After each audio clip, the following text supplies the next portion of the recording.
Varicose veins కి సరైన చికిత్స కోసం సంప్రదించండి ఎవిస్ హాస్పిటల్. నమస్తే రమగారు. నమస్తే జయ. రమగారు, ఏదైనా ఒక మంచి కథ చెప్తారా? మనోవ్యాధి మందు. అంతేనా? ఒక ఊళ్ళో ఒక రాజుగారు ఉండేవారు. మంచి భోజన ప్రియుడు, రకరకాల రుచులు. మనకు మళ్ళీ చైనీసు గీనీసు కూడా తినేస్తాడనమాట. ఓ వెరీ గుడ్. ఆ రకాలు ఈ రకాలు తేడా లేకుండా అన్నీ చక్కగా తినేవాడు. రుచిగా ఉన్నది ఇంకో రెండోసారి వడ్డించుకునేవాడు. కొంచెం సుఖవంతమైన జీవితం. ఏదో యుద్ధాలని, వేటలని, వ్యవహారాలని, రాజ్య విస్తరణని అటువంటివి ఏం లేవు పాపం. అక్కడ హాయిగా ఉండేవాడు. ఈ భోజన ప్రియత్వంతో పాటు కొంచెం కదలికలు తక్కువ. ఇప్పుడు వేటకెళ్ళాలి అవి అంటే వచ్చే వారం వేటకెళ్ళాలనుకో, ఇవాళ నుంచి స్ట్రెచ్చింగ్ ఎక్సర్సైజులు మొదలు పెట్టాలి వాళ్ళు లెక్క ప్రకారం. సులగ్గా కదలాలిగా ఒళ్ళు. వేట లేదు అంటే ఎక్సర్సైజు నో. అక్కడి నుంచి యుద్ధాలు, పక్క వాళ్ళు ఎవరన్నా చొరబాట్లు వాళ్ళు వచ్చి మన మీద పడతారు.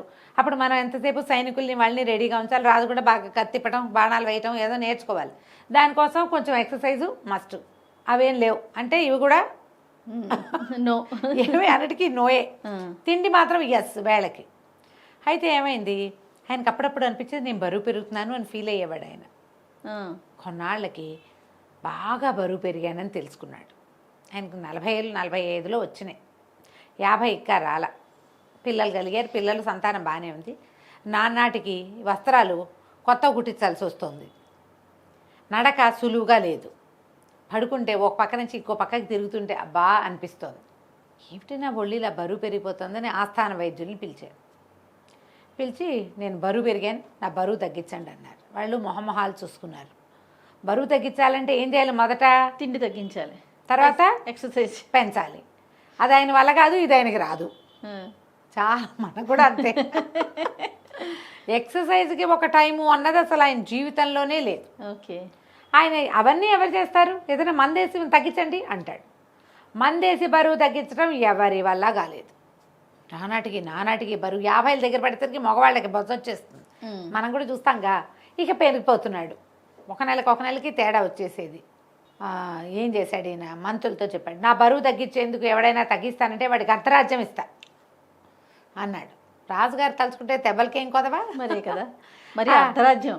రాజు మంత్రులంతా ఆలోచించుకున్నారు. ఇట రాజుగారు బరువు తగ్గిస్తే అర్ధరాజ్యం ఇస్తామనగానే ఊళ్ళో జనం అంతా పడిపోరు అర్ధరాజ్యం కోసం. అలా కాకుండా ఒక మంచి మార్గం చేద్దామని ప్రకటన సిద్ధం చేయించారు. బరువు తగ్గిస్తే అర్ధరాజ్యం, తగ్గించకపోతే అంతే కదా. అంతే అనేసరికి జనం ఎవరు రాలా. రోజు ఆ ప్రకటన ప్రకటించేవాళ్ళు ఊళ్ళో. రంగయాత్రలాగా కులశేఖర ఆళ్వారి కాలంలో రోజు ఆయన రంగయాత్ర ప్రకటించేవాట. ఓకే. ఏమిటి? ప్రతిరోజు మేము రేపు పొద్దున్నే శ్రీరంగానికి బయలుదేరుతున్నాము, రాదలుచుకున్న వాళ్ళంతా రావండ హో ఏర్పాట్లు అవుతున్నాయి అనేవారు. ప్రతిరోజు ప్రకటించేవారు. ప్రకటిస్తే మొత్తం ఊళ్ళో వాళ్ళు చాలామంది, కొంతమంది సిద్ధపడేవాళ్ళు. తెల్లవారేసరికి రాజుగారికి ఎవరో ఒక భాగవతోత్తముడు వచ్చేవాడు. రాగానే మాను మీరు వెళ్ళండి అని అందరినీ పంపించేవాడు. ఆ రంగయాత్ర నిత్యము ప్రకటితం అయ్యేది, కానీ ఆయన వెళ్ళేవాడు కాదు. అట్లా ఆయన మాత్రం వెళ్ళలేకపోయేవాడు. ఆయన వేరే వచ్చేవి. భాగవత సేవ చాలా గొప్పది. ఎవరైనా భాగవతోత్తముడు వచ్చాడంటే నేను వారిని సేవించుకోవాలిగా. అందుకని ప్రతిరోజు శ్రీరంగానికి ఒక బండి బయలుదేరేది అక్కడి నుంచి, కేరళ దేశం నుంచి. అలాగే ఈ రాజుగారు రోజు ప్రకటన. ఆయన ప్రకటించారా అని అడిగేవాడు. వీళ్ళు మేము ప్రకటించామనేవాడు. ప్రకటిస్తే ఎవడో వచ్చేవాడు కాదు. ఓకే. రావాలిగా ఎవరైనా, ఎందుకంటే పేకొతురు ఇచ్చేస్తారు. కొంతమంది అందాక వచ్చి రాజుగారి మహాకాయాన్ని చూసి భయపడి ఎక్కడ తగ్గుతుందిలే అని వెళ్ళిపోయేవాళ్ళు. ఒకనాడు ఒక గోసాయి వచ్చాడు. గోసాయి అంటే సరసంగ పరిత్యాగిలాగా కనపడతారు. వాళ్ళ దగ్గర ఏవో మాయాలు, మంత్రాలు, సిద్ధులు ఉన్నాయని అనిపిస్తుంది. అట్లా విచిత్రమైన వాళ్ళు అన్నమాట. బ్రహ్మచారులుగా ఉంటారు వాళ్ళు. వచ్చాడు ఆయన. ఏదో మామూలు బట్ట కట్టుకుని వచ్చి ఒక ఔపినధారిగా మాత్రమే ఉన్నాడు. సరే లోపలికి వచ్చాడు. రాజభవనం దగ్గరకు వచ్చి ఈ ప్రకటన చూసి వచ్చానని చెప్పాడు. భటులు ఆశ్చర్యపడి, ఇప్పటిదాకా ఎవరు రాలేదే, 6 నెలల నుంచి ప్రకటిస్తున్నాము, ప్రతిరోజు విసుగు విరామం లేకుండా అని చెప్పి ఈయన లోపలికి మోసుకుపోయారు. లోపలికి వెళ్తే మంత్రులు ఆయన స్క్రూటినీ చేయాలి ప్రోగ్రామ్ని. ఏమిటి సంగతి చెప్పండి, ఎలాంటి మందులు వాడతారు, మీరు ఏం వాడిస్తారంటే, మందులు వాడే ముందు లోపల నేను రాజుగారి జాతకం చూడాలన్నాడు. అనేసరికి మంత్రులు ఆశ్చర్యపోయి, జాతకం చూసి మందేస్తాడా? ఈయనెవరో జాతకం చూసి మందేస్తటండి అని రాజుగారికి చెప్పారు. ఆ మహానుభావుడు ఎవడో నేను కూడా చూడాలని ఆయన కూడా వచ్చేసాడు. సభాభవనంలోకి. గోసాయి గారు రాజుగారు ఎదురు బదురుగా కూర్చున్నారు, మంత్రులంతా పరివేష్టించున్నారు. సరే జాతకం తెప్పించారు. ఈయన జాతకం అంతా చదివాడు, అక్కడ పడేసాడు. ఈయనకి మంది ఎందుకండి అనవసరంగా అనేసరికి అదేంటి అన్నారు. 1 నెల రోజులు ఈయన ఆయుష్, ఈ లోపల మళ్ళీ మందు మాకు అవన్నీ ఎందుకు, ఎలాగో నెలే అనగానే రాజుగారికి నిలుగుడ్లు పడ్డాయి. మంత్రులంతా ఆశ్చర్యపోయారు. అదేంటండి అలా చెప్తున్నారు, ఇప్పటిదాకా ఎన్నిసార్లు జాతకం చదివించాం, ఏ నాడు ఇలాంటిది లేదు. అసలు రాజుగారు అల్పాయుష్కుడు అన్న మాట విల్ల 50 ఏళ్ళు కూడా లేని ఆయన పోవటం అంటే అల్పాయుష్ అనే అనాలి.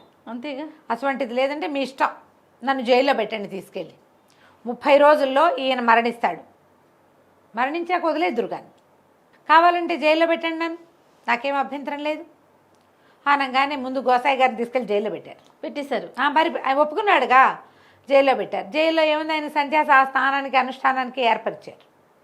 గోసాయి కదా, ఆయన ఏదో స్నానం చేసి సంధ్యావందనం చేసుకుంటాడు, అందుకని ఆయన అక్కడ పెట్టారు.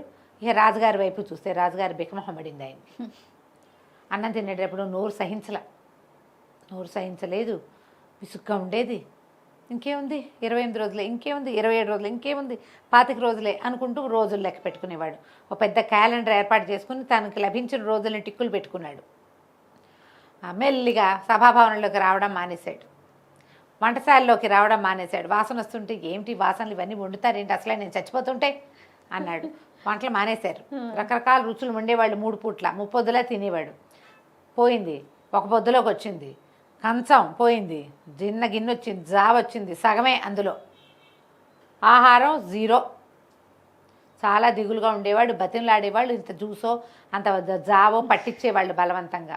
ప్రజలతో జనాలతో కలవడం మానేశాడు, చుట్టాలతో మాట్లాడడం మానేశాడు.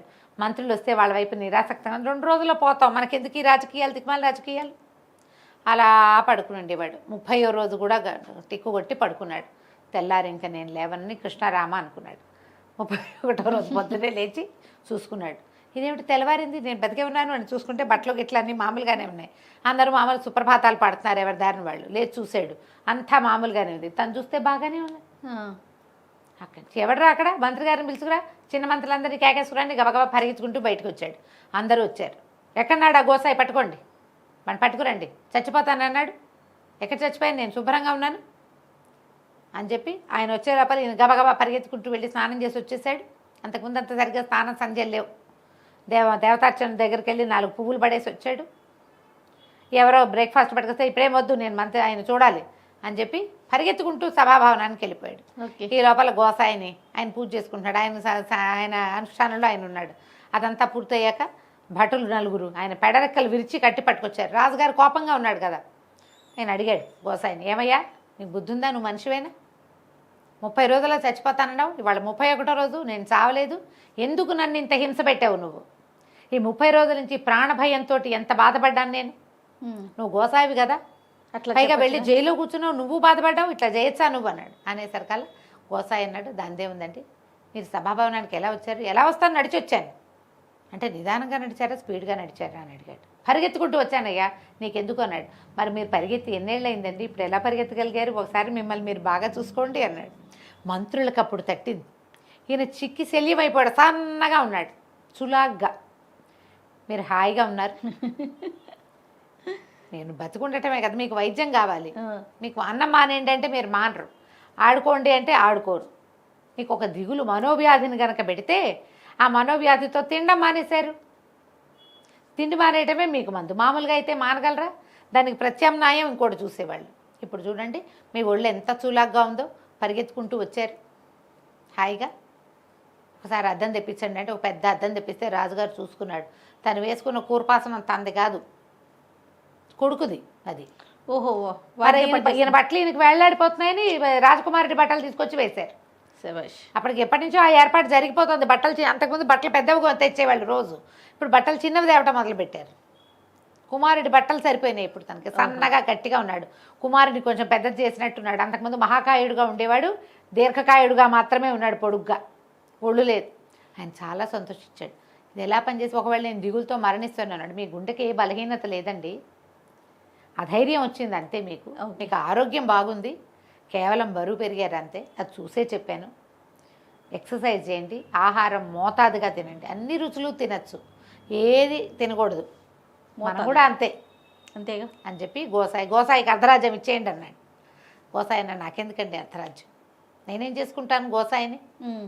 మీ దేశంలో ఎవరెవరు తిండి లేకుండా ఉన్నారో వాళ్ళకి తిండి చూడండి, ఏ ఏ ఊళ్ళలో చెరువులు బావులు నుయ్యులు లేవో అవి నా పేరుని తవ్వించండి, ప్రజలకు ఉపయోగపడే పని చేసి వాళ్ళు ఆరోగ్యంగా ఉండేలా చూసి మీరు కూడా ఆరోగ్యంతో ఉండండి, రాజ్యాలు నాకెందుకండి అని గోసాయి గారు వెళ్ళిపోయాడు.